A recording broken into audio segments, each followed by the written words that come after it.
How to disable Audible notifications. Hello everyone, welcome to another tutorial. In this tutorial, I'll show you how you can disable Audible notifications. And this is how to go about it. The first step is to launch your Audible app on your mobile phone and then move to the bottom right corner of the screen and click on your profile icon.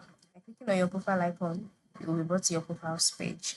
So on this page, you can see details about your account. Then move to the upper right corner of your profiles page and click on the settings icon.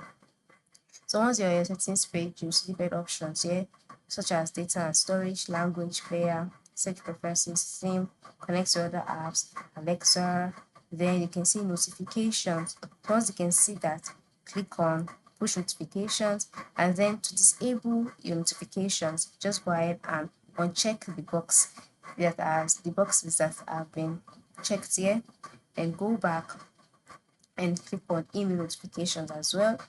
Then you wait for the email notification page to load, and then you can begin to uncheck all of the boxes too, and then you will no longer receive email notifications or push notifications from Audible.